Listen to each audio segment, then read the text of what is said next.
नमस्कार, आगडी वेगळी रेसिपीमध्ये तुम्हा सगळ्यांचे मनापासून खूप खूप स्वागत आहे। तर आज आपण महाशिवरात्री स्पेशल उपवासाला बटाटा वडा कसा करायचा आहे ते बघतोय। आणि बघा मस्त असा कमी वेळेत बनून तयार होतो आणि बघा अजिबात तेलकट होत नाही, खाण्यासाठी असा परफेक्ट होतो।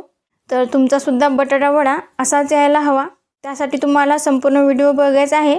संपूर्ण अशा टिप्स आहे, तुमचाही वडा असा छान होईल आणि यातील आवरण अजिबात तेलामध्ये सुटणार नाही। चला तर मग आपण पटकन रेसिपीला सुरुवात करूया।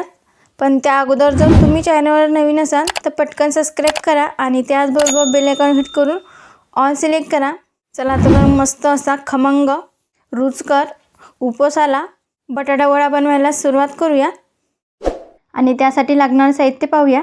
1 वाटी इथं वरईचं पीठ घेतलं, 1 चमचा जिरे आहे, अर्धा चमचा लाल तिखट, चवीनुसार मीठ लागेल आणि 5 ते 6 हिरव्या मिरच्या त्या ठेचून घेतल्या आणि 1 छोटी वाटी कोथिंबीर आहे। आणि इथं 3 बटाटे मी उकडून घेतले, 1 मोठ्या आकारामध्ये आहे आणि 2 लहान आकारामध्ये। आणि तळण्यासाठी हिरव्या मिरच्या लागतील, त्या सुद्धा घेतल्या। आता या बाउलमध्ये हे भगरचं पीठ घालून घ्यायचं आणि यामध्ये चवीनुसार मीठ घालून घ्यायचं, त्यासोबत लाल तिखट हे पण चवीनुसारच घालायचं। आधी हे मिश्रण व्यवस्थित असं मिक्स करून घेऊया। बघा आता इथं हे पीठ व्यवस्थित मी मिक्स करून घेतलं। यामध्ये 1 चमचा तेल घालून घेते आणि व्यवस्थित असं तेलामध्ये मिक्स करून घ्यायचं। आता यामध्ये आपल्याला पाणी घालायचं आहे, तर यामध्ये थोडं थोडं पाणी घालून हे मिश्रण व्यवस्थित असं फेटून घ्यायचं। बघा जेवढं पाणी लागेल तेवढंच घालायचं आहे, एकाच वेळेस जास्त पाणी यामध्ये घालू नका, नाहीतर ही पीठ पातळ होईल। जसं जसं पाणी लागेल तसं तसं आपण यामध्ये घालून घेऊया। बघा इथे मी हे छान पीठ फेटून घेतलं, तुम्ही याची कन्सिस्टन्सी बघू शकता, छान अशी दाटसर झाली आहे। जास्त अशी पातळ सुद्धा नाही आणि जास्त अशी थिक सुद्धा नाही। बघा अशी मध्यम प्रमाणे करून घ्यायची आहे। हे पीठ व्यवस्थित असं फेटून घ्यायचं, जेणेकरून यामध्ये एकही गुठळी राहता कामा नये। तुम्ही बघू शकता व्यवस्थित असं हे मी फेटून घेतलं। आता आपल्याला हे बाउल 5 मिनिटे तरी बाजूला ठेवून द्यायचं आहे। आता इथे मी बटाटे घेतले आहे। आता हे बटाटे छान व्यवस्थित हाताने आपल्याला मॅश करून घ्यायचे आहे, हाताने असे कुस्करून घ्यायचे आहे। बघा याप्रमाणे असे एकदम असे बारीक मॅश करायचे नाही, याच्यात थोड्या अशा फोडी दिसल्या पाहिजेत, म्हणजे बटाटा वडा खाताना छान लागेल। व्यवस्थित असे हे बटाटे मॅश करून घेते। बघा इथे मी सगळे बटाटे मॅश करून घेतले। आता यामध्ये चवीप्रमाणे मीठ घालूयात, ठेचलेली हिरवी मिरची आहे ती सुद्धा यामध्ये घालूयात। तिखटाचं प्रमाण तुमच्या आवडीप्रमाणे कमी जास्त करून घेऊ शकता। त्यासोबत इथं कोथिंबीर सुद्धा घालायची आहे। तुम्ही जर उपवासाला कोथिंबीर खात नसाल तर नाही घेतली तरी काही हरकत नाही। आता हे व्यवस्थित असं मिसळून घ्यायचं आहे चांगलं। या बटाट्यामध्ये हे दोन्ही जिन्नस व्यवस्थित मिक्स करून घेऊयात। बघा हे सगळं मिश्रण मी व्यवस्थित असं मिक्स करून घेतलं। आता यामध्ये जिरं घालून घ्यायचं आहे। उपवासाला जिरं खात नसाल तर ते स्किप करू शकता, तर तुम्हाला चालत असेल उपवासाला तर मग घेऊ शकता। व्यवस्थित आता हे मिश्रण मळून घ्यायचं आहे, बघा याप्रमाणे असं, जेणेकरून बटाटे वडे असे सहज बनवता येतील। व्यवस्थित मळून घेणं गरजेचं आहे। व्यवस्थित हे मिश्रण असं मळून घेतलं आहे, छान असा घट्टसर असा गोळा करून घ्यायचा। बघा याप्रमाणे असा छान घट्टसर असा गोळा झाला आहे। आता आपल्याला याचा एक गोळा घ्यायचा आहे, छान हातावरती असा गोलाकारामध्ये करून घ्यायचा आहे।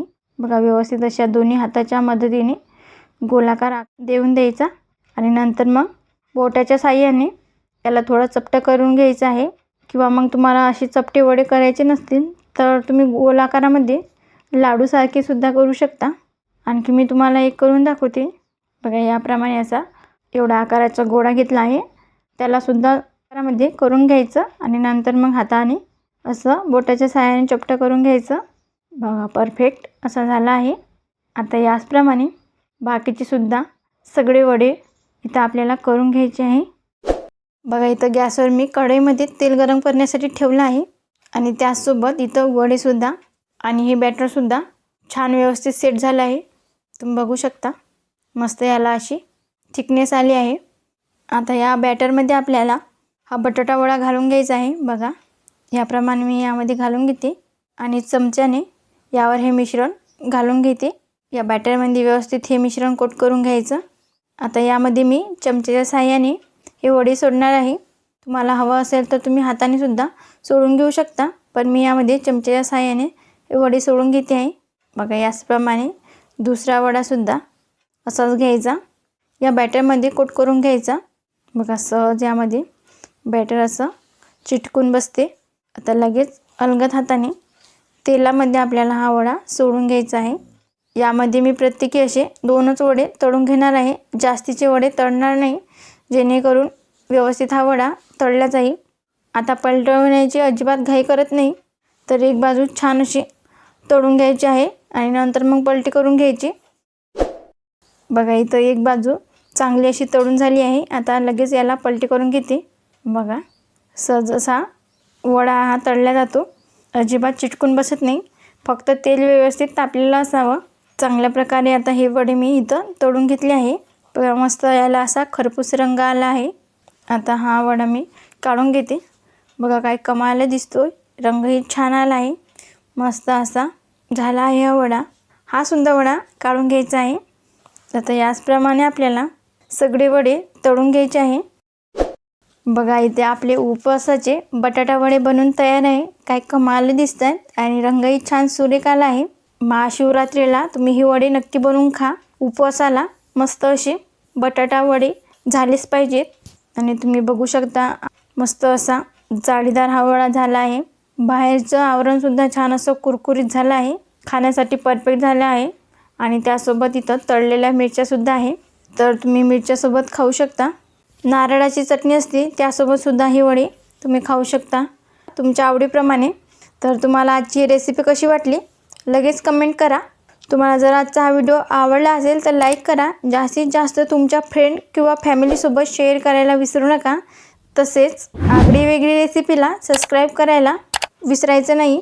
आणि त्याचबरोबर बेल आयकॉन हिट करून ऑल सिलेक्ट करा, ज्याने का होईल मी छान छान रेसिपी अपलोड करेल त्याचे नोटिफिकेशन तुम्हाला येऊन जाईल. आज वेळात वेळ काढून तुम्ही ही संपूर्ण रेसिपी बघितल्याबद्दल तुम्हा सगळ्यांचे मनापासून खूप खूप धन्यवाद. अशी छान छान रेसिपी तुम्हीसुद्धा बनवून खात जा. भेटूया नेक्स्ट व्हिडिओमध्ये.